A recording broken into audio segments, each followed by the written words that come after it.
ભરૂચ જિલ્લાના Ankleshwar ડિવિઝનમાં Vadodara range IG Sandipsinh દ્વારા વિવિધ પોલીસ સ્ટેશનોનું વાર્ષિક નિરીક્ષણ કરવામાં આવ્યું હતું. આ નિરીક્ષણ દરમિયાન પોલીસની કામગીરીની વિગતવાર સમીક્ષા કરવામાં આવી અને જરૂરી માર્ગદર્શન આપવામાં આવ્યું હતું. આઈજી સંદીપસિંહ પોલીસ સ્ટેશનોમાં આવેલ અરજદારો સાથે સીધી મુલાકાત કરી તેમની પાસેથી કામગીરી અંગે ફીડબેક મેળવ્યો હતો. આ સાથે જ આવનારી સ્થાનિક સ્વરાજ્યની સંસ્થાઓની ચૂંટણીને ધ્યાનમાં રાખીને મતદાન અને મતગણતરી દરમિયાન કાયદો અને વ્યવસ્થા જળવાઈ રહે તે માટે પોલીસ અધિકારીઓ સાથે વિશેષ બેઠક યોજી હતી. આ પ્રસંગે અંકલેશ્વરમાં સમગ્ર ગુજરાતમાં પ્રથમ વખત પોલીસ કર્મીઓને આપવામાં આવેલી માર્શલ આર્ટ્સ ટ્રેનિંગનું ડેમોન્સ્ટ્રેશન રજૂ કરવામાં આવ્યું હતું, જેને હાજર અધિકારીઓએ પ્રશંસા કરી હતી.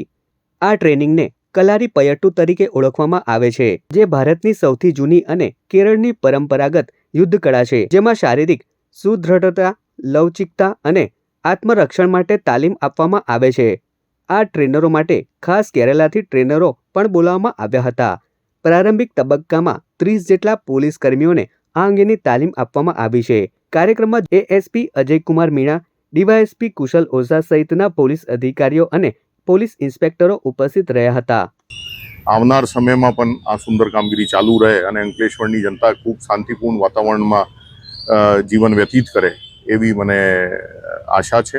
એની સાથે સાથે અત્યારે જે ચૂંટણીના આયોજન કરવામાં 26 તારીખે જે ચૂંટણી થવાની છે, 28 તારીખે એની કાઉન્ટિંગ થવાની છે, એના અનુસંધાને પણ તમામ અધિકારીઓ સાથે ચર્ચા કરવામાં આવી છે. એ લોકોને જરૂરી માર્ગદર્શન અને સૂચનાઓ આપવામાં આવી છે, જેથી આ ચૂંટણી પ્રક્રિયા પણ એકદમ સમગ્ર ફ્રી અને ફેર મેનરમાં અને એકદમ શાંતિપૂર્ણ વાતાવરણમાં પૂર્ણ થાય એ તમામ સમીક્ષા કરવામાં આવી છે. છેલ્લે આપણે આ જે ડેમોન્સ્ટ્રેશન આપણે જોયા છે એ સુંદર તૈયારી જે પોલીસને કોઈ પણ અનફોર્સીન કન્ડિશનને ડીલ કરવા માટે જે પ્રયાસ ડીવાયએસપી સાહેબ પાસે તરફથી કરવામાં આવ્યા છે, આ લોકોને પણ હું ખૂબ અભિનંદન આપું છું અને ખૂબ સારી ટીમને તૈયાર કરી રહ્યા છે કોઈ પણ પ્રકારની એમરજન્સીને ડીલ કરવા માટે.